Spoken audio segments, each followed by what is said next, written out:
사도행전 13장 26절부터 31절의 말씀 함께 합독하도록 하겠습니다.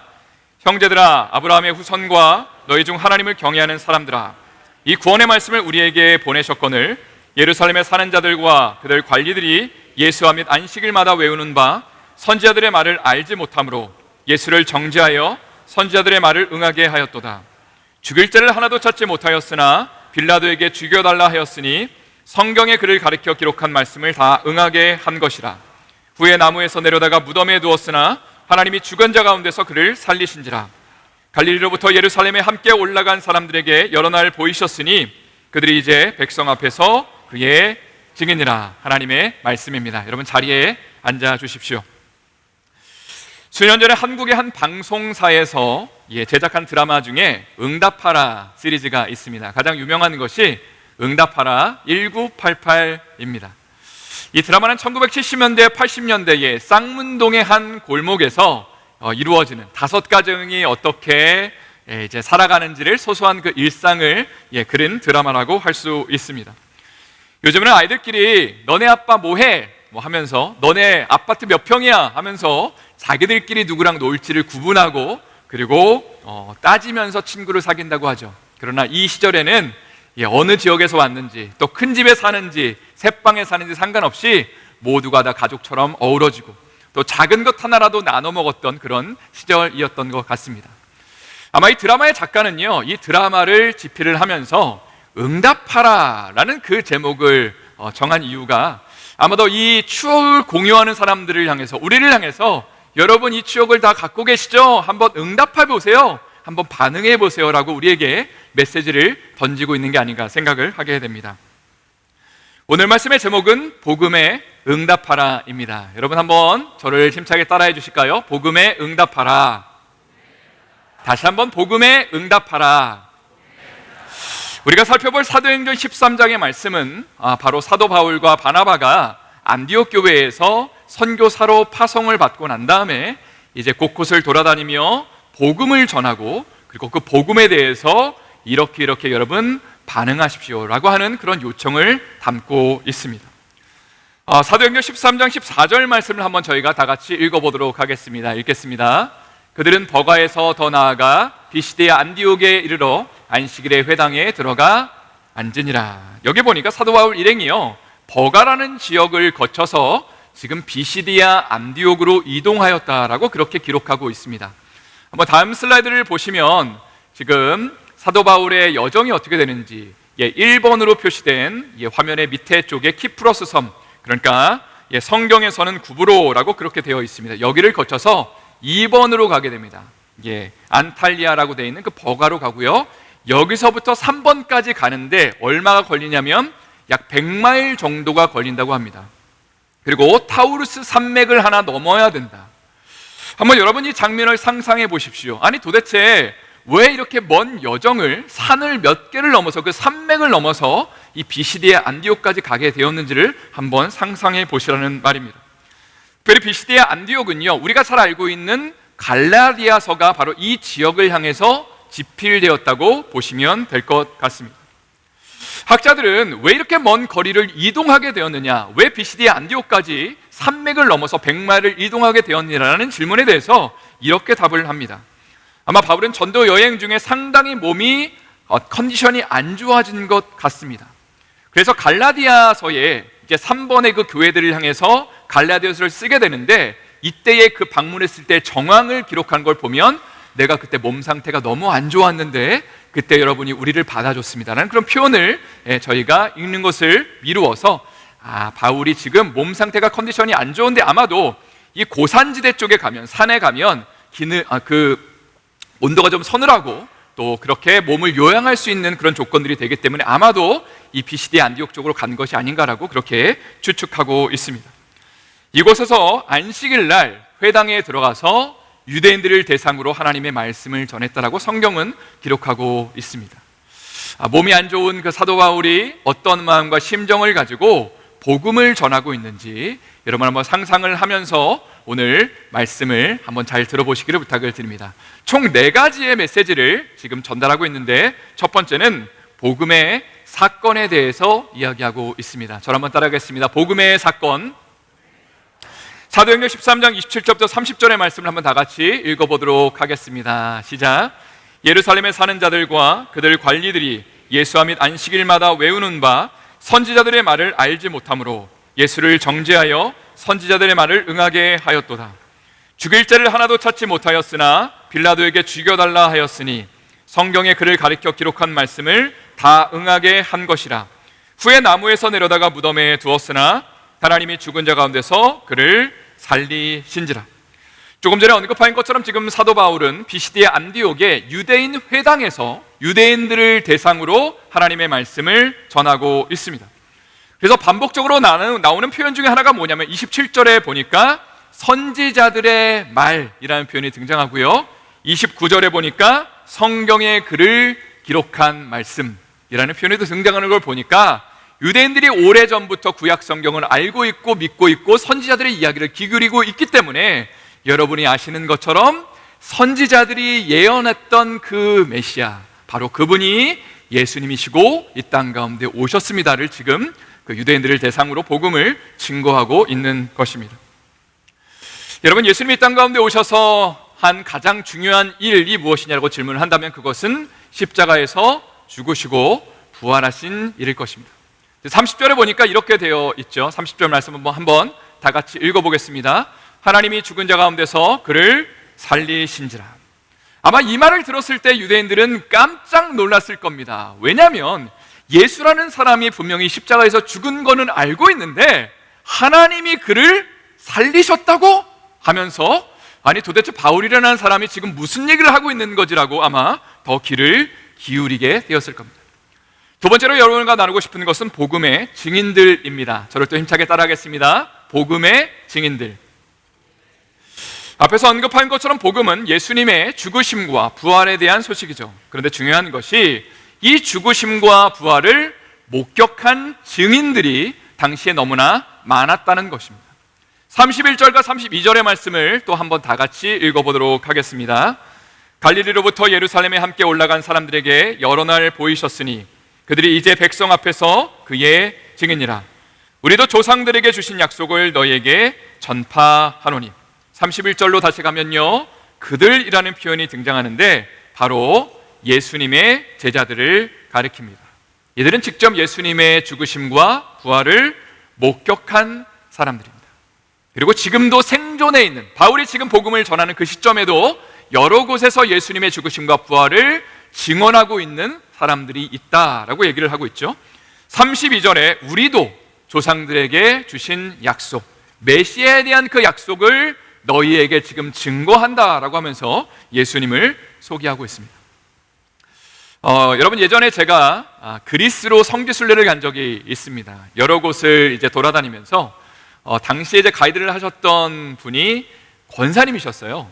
나이가 지긋이 들으신 권사님이셨는데 저에게 이런 질문을 던졌습니다. 2000년 전에 초대교회 당시에 복음이 짧은 시간 안에 많은 사람들에게 급속하게 퍼졌던 이유가 뭐냐라고 질문을 하면서 권사님이 두 가지를 얘기하셨습니다. 첫 번째는 뭐냐면 당시에는 부활의 증인들이 아직도 살아있었다.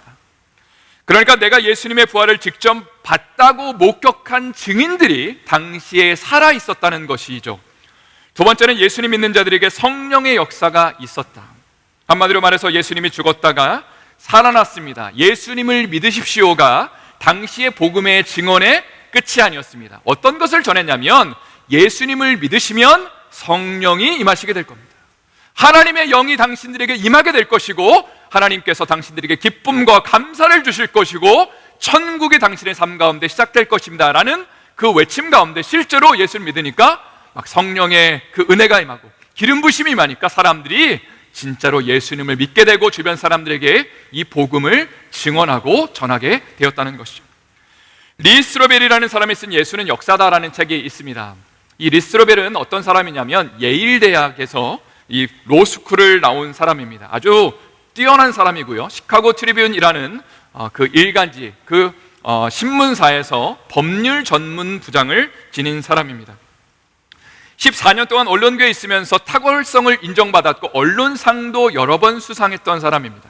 자, 그런데 이분이 중요한 것이 예전에는 무신론자였다고 합니다. 하나님을 믿지 않았던 사람, 하나님을 부정했던 사람입니다. 그런데 어느 날 갑자기 이분의 인생 가운데 아주 충격적 사건이 발생하죠. 뭐냐면 자신의 아내가 크리스찬이 되었다라는 소식을 듣게 됩니다. 함께 살고 있는 사람이 교회를 다니기 시작하더니 갑자기 어느 순간에 와서 나 예수님 믿기로 했어 하면서 세례를 받게 됩니다. 그때 굉장히 당황스럽다고 해요. 아니, 이 여자가 미쳤나라는 생각도 들었고, 교회 가서 헷가닥 하는 거 아닌가? 아니, 그걸 왜 믿어? 그 황당한 것을 왜 믿어라고 그렇게 질문을 던졌다는 것이죠. 그런데 참 감사한 것은 그의 기대와는 다르게 아내가 상당히 좋은 방향으로 변화되기 시작하였다. 예수님을 믿고 난다. 마음이 먼저는 안정적으로 바뀌었다고 합니다. 예전에는 마음이 불안하고 우울하고 두려움과 염려 가운데 휩싸였던 그 아내의 마음이 상당히 안정적으로 평안 가운데 바뀌는 것을 봤고, 남편을 향한 태도 자체도 굉장히 남편을 존중하고 또 존경하는 그런 모습들을 보면서 기독교 신앙이라는 게 도대체 뭐지? 참 매력 있는 거구나. 한 사람을 어떻게 저렇게 변화시킬 수 있지라는 질문을 하면서, 그가 이제 기자잖아요. 그러니까 예수님의 죽으심과 부활을 내가 이게 진짜인지를 한번 파헤쳐보자, 자료를 찾아보자라고 결단을 합니다. 리스트로벨은 이런 표현을 사용합니다. 마치 법정에서 배심원들에게 증거를 제출하는 것처럼 예수님의 죽으심과 부활에 대한 그 목격자들의 증언을 찾아보자. 기록상의 증거는 무엇인지, 확증할 만한 증거는 무엇인지, 과학적 증거, 심리학적 증거, 정황적 증거, 자문상의 증거를 조사하면서 이것을 근거로 해서 법정의 배심원단이 정말로 예수님이 부활하신 것으로 판단할지 아닐지를 한번 따져보자. 그리고 2년의 철저한 조사를 갖습니다. 많은 자료를 찾고, 그리고 아주 중요한 그런 사람들과 인터뷰를 하는 가운데 이분이 내린 결론, 예상하지 못한 결론을 내리게 되는데, 예수의 부활은 사실이다라는 그 결론을 내리게 되죠. 그리고 나서 예수를 믿게 되고 목회자가 되고 나중에는 신학교에서 이제 신학생들을 가르치는 교수가 됩니다. 세 번째로 여러분과 나누고 싶은 것은 복음의 약속들입니다. 저를 한번 또 힘차게 따라하도록 하겠습니다. 복음의 약속들. 오늘 본문의 38절과 39절 말씀은 한번 제가 읽어드리도록 하겠습니다. 그러므로 형제들아, 너희가 알 것은 이 사람을 힘입어 죄사함을 너희에게 전하는 이것이며, 또 모세의 율법으로 너희가 의롭다 하심을 얻지 못하던 모든 일에도 이 사람을 힘입어 믿는 자마다 의롭다 하심을 얻는 이것이라. 사실 우리 가운데 예수님의 죽으심과 부활에 대해서 지식적으로 모르는 사람은 한 사람도 없을 것입니다. 그러나 중요한 것은 예수님을 믿는 것의 의미가 무엇이냐라고 질문을 했을 때에 오늘 본문 38절은 이렇게 말하는 것이죠. 그것은 죄사함을 받는 것이다. 죄에 대한 문제를 해결하는 것이다 라고 사도 바울은 그렇게 이야기를 했습니다. 사실 우리의 삶 가운데 죄에 대한 문제로 자유로운 사람은 한 사람도 없을 거라고 생각을 합니다. 다만 우리는 죄에 대해서 상대적인 생각을 갖고 있습니다. 나는 좀 죄를 덜 지은 것 같아, 혹은 다른 사람에 비해서 좀 내가 많은 죄를 지은 것 같아 라는 그런 의식을 가지고 살아가죠. 그러나 성경은 우리를 향해서, 우리 모두를 향해서 이렇게 선언합니다. 로마서 3장 23절의 말씀을 한번 다 같이 읽어보도록 하겠습니다. 모든 사람이 죄를 범하였음에 하나님의 영광에 이르지 못하더니. 여기 보니까 죄를 지은 주체가 누구냐? 어린아이나 어른이나 할 것 없이, 혹은 한국 사람이나 미국 사람이나 아프리카의 원주민이나 할 것 없이 모든 사람이 죄를 지었다. 그리고 그 결과가 무엇이죠? 하나님의 영광에 참여하지 못하게 되었다. 여러분, 우리는 하나님의 사랑을 느끼고 싶어 합니다. 하나님을 만나고 싶어 합니다.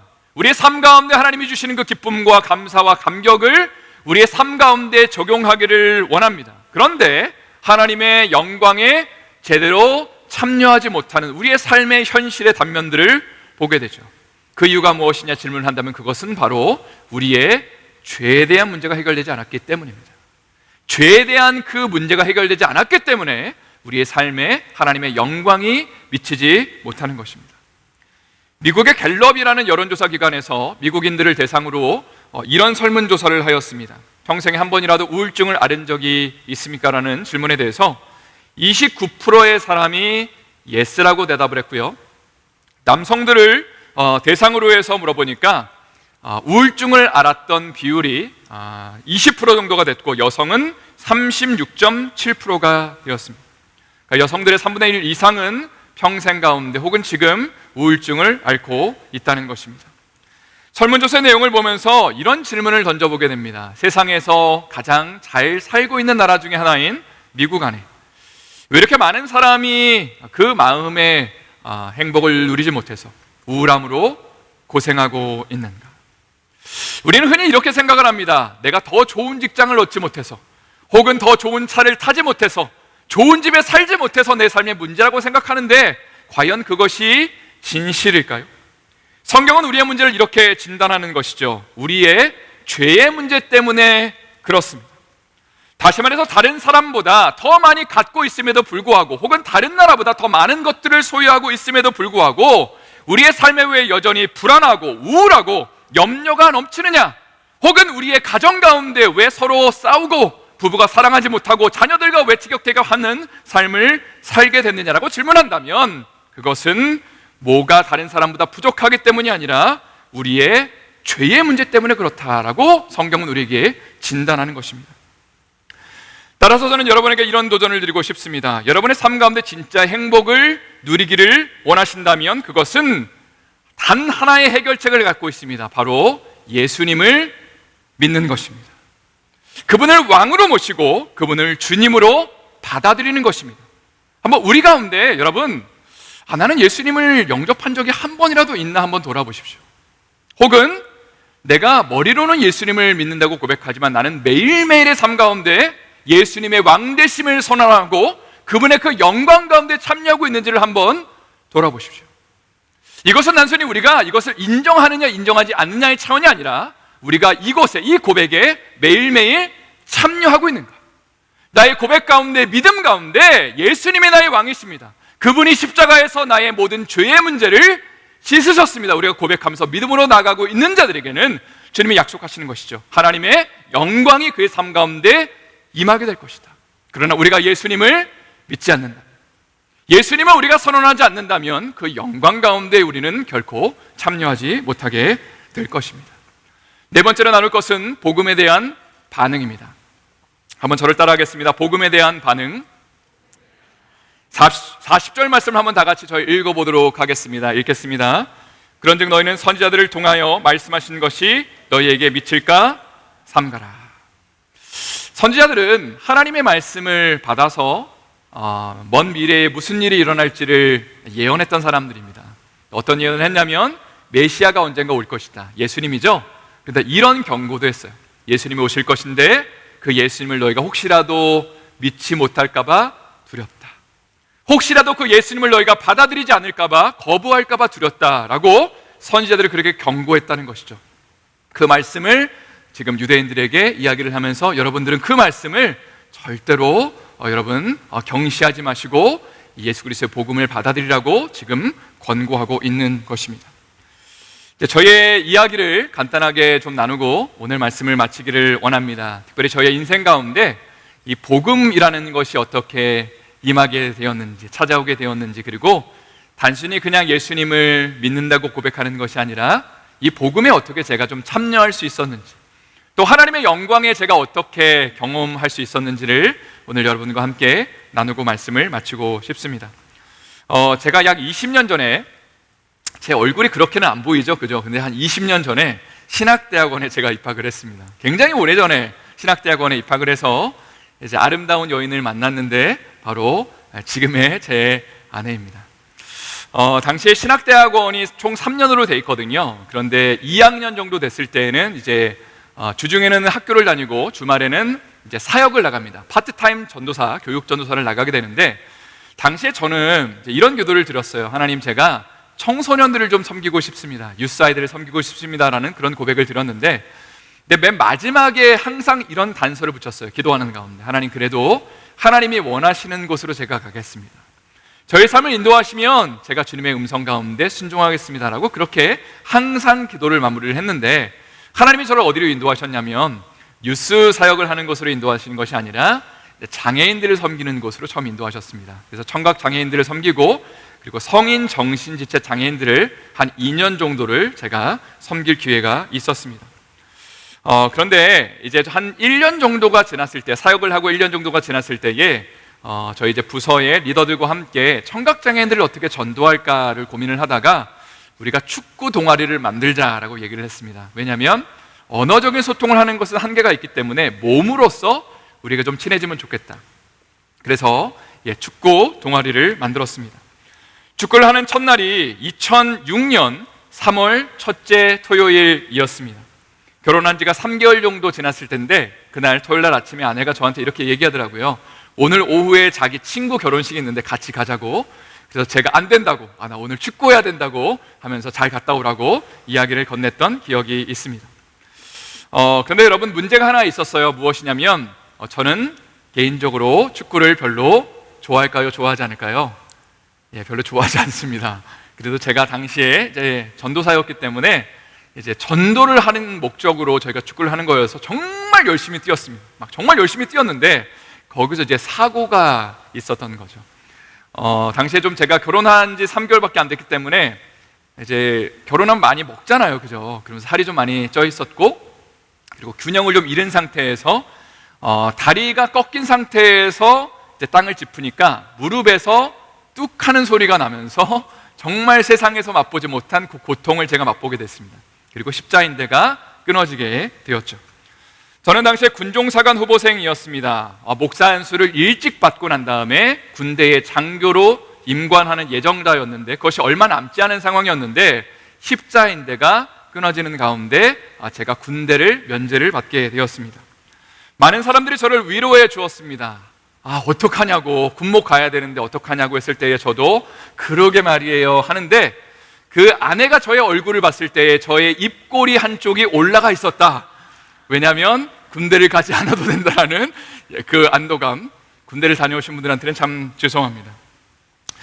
어쨌거나 제가 당시에 이렇게 기도를 하기 시작했습니다. 하나님, 제가 이제 곧 졸업인데 사실 한 7년 정도를 준비했던 군목의 길이 좌절되었을 때에 사실 눈앞이 캄캄했습니다. 내 인생을 어떻게 살아야 될지를 고민하게 됐고요. 기도하는 가운데 하나님 저를 좀 인도해 달라고, 하나님 말씀하시면 제가 따라가겠다고 그렇게 기도를 했는데 한 달 정도 지났는데도 하나님이 응답하시지 않으셨습니다. 그래서 제가 좀 기도의 내용을 바꿨어요. 뭐라고 기도했냐면, 하나님, 저의 삶이 하나님의 것인데 주님이 저의 삶을 인도하시면 제가 순종할 건데 대신에 확신을 달라고 기도했습니다. 마음의 확신이 무엇이든지 주님이 주시면 제가 뭐든지 따라가겠습니다. 조금은 제가 위험한 기도를 하나님 앞에 올려드렸죠. 그리고 한 교수님과 이제 면담을 하면서 저의 진로를 놓고 이렇게 고민하고 있습니다. 교수님, 어떻게 하길 원하세요? 라고, 사실은 이제 유학에 대한 상담을 하러 아내랑 같이 갔는데 교수님이 저와 제 아내의 이야기를 들으신 다음에 뭐라고 제안하셨냐면 1년을 선교지에 다녀오면 어떠냐라고 말씀하셨습니다. 한국의 군목의 기간이 3년 4개월이거든요. 그 3년 4개월을 하나님이 그냥 주셨는데 이 중에 1년이라도 하나님 앞에 좀 드릴 마음이 없냐, 그러면서 선교지에 가서 잃어버린 영혼들, 아프고 불쌍한 자들을 주님의 마음으로 돌볼 마음이 없냐라고 했을 때에 제 마음이 동했습니다. 그래서 제가 기도의 홍게 있잖아요. 하나님 확신을 주시면 제가 순종하겠습니다. 그 말씀이 생각이 나서 내가 선교지로 가는 것이 하나님의 뜻이다라는 그런 컨펌을 받게 됐습니다. 그런데 막상 모든 생활을 정리하고 선교지로 나가려고 하니까 굉장히 막막하고 두렵더라고요. 이게 맞는 건가? 라는 생각이 들어서 계속 기도를 했는데 큐티를 하는 가운데 하나님이 이런 말씀을 주셨습니다. 로마서 14장 7절부터 9절의 말씀을 저에게 주셨는데요, 한번 다 같이 저희가 읽어보도록 하겠습니다. 읽겠습니다. 우리 중에 누구든지 자기를 위하여 사는 자가 없고 자기를 위하여 죽는 자도 없도다. 우리가 살아도 주를 위하여 살고 죽어도 주를 위하여 죽나니 그러므로 사나 죽으나 우리가 주의 것이로다. 이를 위하여 그리스도께서 죽었다가 다시 살아나셨으니 곧 죽은 자와 산 자의 주가 되려 하심이라. 여기 말씀에 계속해서 등장하는 표현 중에 하나가 뭐냐면 우리라는 표현입니다. 7절에 보면 우리 중에 라는 그 표현으로 시작하죠. 참고로 로마서는 사도 바울이 로마에 있는 크리스찬들에게 적은 편지입니다. 그러니까 여기서 말하는 우리는 누굴까요? 사도 바울과 이 편지를 받고 있는 로마에 있는 모든 크리스찬들을 가리킵니다. 자, 그런데 사도 바울이 이런 고백을 하는 거예요. 우리 중에 누구든지 자기를 위하여 사는 자가 없다. 자기를 위하여 돈을 벌거나 집을 사거나 사람을 만나거나 예배를 드리는 사람이 우리 가운데는 한 사람도 없다. 또 자기를 위하여 죽는 자도 없다라는 표현이 어떤 의미냐면, 예수님 믿는 것 때문에 고난을 당하고 핍박을 당하고 우리의 삶 가운데 때로는 아프고 힘든 일이 발생하는데 이것도 자기를 위해서 이것을 당하는 사람이 아무도 없다라고 말하죠. 왜냐하면 우리가 사나 죽으나 주의 것이기 때문이다. 그리고 이를 위하여 그리스도께서 다시 죽었다가 살아나셨다라는 이 말씀을 묵상을 하면서 저는 당시의 크리스찬들의 정의를 다시 한번 돌아보게 되었습니다. 다시 말해서 2000년 전에 크리스찬으로 산다는 것은 이런 의미를 담고 있었죠. 주님을 위해서 이 땅의 삶을 살아가는 사람들이고, 주님을 위해서 이 땅의 삶 가운데 아픔과 어려움도 감수하는 사람들, 한마디로 말해서 주인을 바꾼 사람들. 그리고 제가 이 말씀 앞에서 이런 고백을 드렸습니다. 제 인생의 주인이 하나님이십니다. 아마 여러분도 이런 고백을 하고 있을 거예요. 그런데 이제는 제가 이 말씀 앞에서 이런 결단을 하게 됐습니다. 하나님, 이제는 말이 아니라 저의 삶으로 이 고백을 하나님 앞에 올려드리겠습니다. 그냥 말만 예수님 주님이라고 말하고, 그리고 내 마음대로 사는 인생이 아니라 정말 나의 삶 가운데 고백이 예수님이 나의 삶 가운데 주님이시라면, 주님이 내 삶 가운데 너 그 시간을 떼어서 나를 위해서 줄 수 있어라고 주님이 도전하실 때, 네 그럼요 하면서 주님 앞에 저의 삶을 고백으로 담아서 하나님 앞에 올려드리고 했다고 하면서 1년의 시간을 스리랑카에서 보내게 되었습니다. 사실 이곳에서의 삶이 참 쉽지는 않았습니다. 고생을 엄청나게 했던 그런 시간으로 기억됩니다. 극심한 더위와 먹는 것이 힘들어서 2달 동안 10kg이 빠지는 그런 기적을 맛보았습니다. 처음에 정착하는 과정에서 재정적으로 좀 많이 어려웠습니다. 비자 문제도 해결해야 되고, 또 학원도 학생 비자로 가야 되거든요. 그러니까 학원도 1년치를 다 등록해야 되니까 돈을 어쩔 수 없이 빚져야 되는 상황이 발생했습니다. 참 마음이요 되게 어렵더라고요. 주님을 위해서 헌신하면 좀 넘치도록 부어주셔야 되는데 경제적으로도 어렵고, 그래서 20년 전이었기 때문에 이제 전화 모뎀을 이용해서 인터넷 뱅킹을 했습니다. 일주일에 한 번씩 어렵게 이제 전화선을 연결해서 그 국민은행에 딱 들어가면요, 누가 후원금을 좀 보냈나, 이 빚 빨리 갚아야 되는데 하는데, 정말로 2달 동안은 거의 아무도 선교비를 보내지 않았습니다. 그래서 돌아가야 되나 이런 생각도 들었고요, 불안함과 두려움과 염려 가운데 있었습니다. 또 스리랑카의 당시에는 두 종족 간의 전쟁이 한창 진행되고 있었습니다. 함께 사역했던 유치원의 선생님이 권총으로 살해를 당하는 그런 일도 있었고요, 이 과정에서 저희가 사역했던 유치원이 주변 사람들과 또 마을 사람들에 의해서 왕따를 당하기도 하였습니다. 자, 그런데 참으로 아이러니하게 이런 시간, 참 고생과 아픔과 두려움과 염려의 시간을 자처하면서 하나님 앞에 드린다고 드렸는데, 참 신기한 것은 무엇이냐면 저와 제 아내의 인생을 돌아보면서 가장 행복했을 때가 언제냐라고 질문을 한다면, 물론 여러분 지금이 가장 행복합니다. 웃으시네요, 그죠? 믿거나 말거나 지금이 가장 행복하고요. 두 번째로 가장 행복했던 시간이 언제냐라고 질문한다면 스리랑카에서의 1년의 시간이다라고 저희는 그렇게 대답을 항상 해왔습니다. 왜 그런지 생각을 해보니까 너무나 힘들고 어려워서 주님밖에는 바라볼 것이 없었기 때문입니다. 여러분, 사실 우리는 부요함 가운데 고민합니다. 부요함 가운데 어떻게 이 부요함을 더 채울까를 고민하는데, 때로는 우리의 삶 가운데 하나님이 부르신 그 자리에서 힘들고 어려운 그 문제들을 바라보면서 이것을 어떻게 해결할까를 고민하는 가운데 하나님밖에는 볼 것이 없으니까 그게 우리의 삶 가운데 기쁨과 안정감을 주었습니다. 때로는 재정적으로 힘들어서 어떻게 해야 될까를 고민하는 가운데 하나님 앞에 울부짖고 기도하니까 하나님이 우리의 삶 가운데 그 재정을 채우시는 것을 경험하면서 이런 걸 진짜 느낀 거죠. 하나님이 우리를 정말 여기에 보내셨구나. 우리를 책임지시겠구나. 우리의 인생 가운데 하나님이 정말로 우리의 삶에 놀라운 것들을 맛보게 하시겠구나라는 그런 확신이 들었습니다. 그리고 이것이 바로 하나님의 영광에 참여하는 삶이 아닌가 생각합니다. 그저 우리의 삶에 감정적으로나 지식적으로 뭔가 깨달음이 넘치고 하나님의 은혜가 넘쳐서 너무 좋아요 하는 것도 하나님의 영광에 참여하는 것이지만, 우리가 믿음의 길을 내디디면서 발걸음을 내디디는 가운데 하나님이 정말로 우리의 삶 가운데 일하시는 것을 보고 우리의 삶의 아픔과 연약함들과 그 우울함들을 주님이 실제로 채워주시고, 야, 내가 너 인생 가운데 함께한다, 나랑 같이 가자, 이것이 기쁨이고 특권이라고 말씀하시는 그 은혜 가운데 우리가 거하는 것이 하나님의 영광을 맛보고 그 은혜 가운데 거하는 삶이라는 사실입니다. 제 말씀을 마무리하면서 오늘 말씀의 제목을 다시 한번 여러분에게 상기시켜 드립니다. 복음에 응답하라 입니다. 사실 우리는 머리로 알고 있고 가슴으로 감동받는 복음에 너무나 익숙해져 있죠. 그러나 정말로 우리가 복음을 믿는다면 그것은 우리의 삶에 실제로 복음에 응답하는 삶을 사는 것을 의미할 것입니다.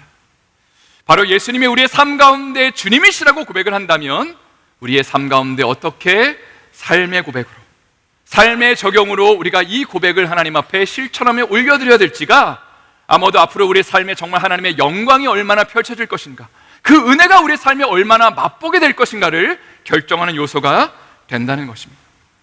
오늘 이제 이 말씀 마치고 선교를 작정하는 시간을 여러분 가질 예정입니다. 다시 한번 말씀드리지만 교회 처음 오신 분들이나 혹은 신앙이 나는 좀 약해요, 나는 없어요 하신 분들은 전혀 부담 갖지 않으셔도 됩니다. 그러나 신앙이 있으신 분들, 그리고 믿음으로 한번 살아보기를 결단하시는 분들을 향해서는 이런 도전을 드리고 싶습니다. 단 한 가지 지침을 드린다면 바로 이것입니다. 저를 한번 힘차게 따라하겠습니다. 기도하고 순종함으로 복음에 참여하라. 우리가 머리로 감동받는 것으로 참여하지 말고요, 이제는 행동으로 하나님 앞에 우리의 삶을 어떻게 올려드릴지 우리가 결단하고 이제는 삶으로 2024년을 올려드릴 수 있기를, 또 그 속에서 하나님의 은혜와 영광이 우리의 삶에, 여러분의 가정과 개인의 삶 가운데 충만히 넘쳐날 수 있기를 예수님의 이름으로 축원드립니다. 다시 한번 예수님의 이름으로 축원드립니다.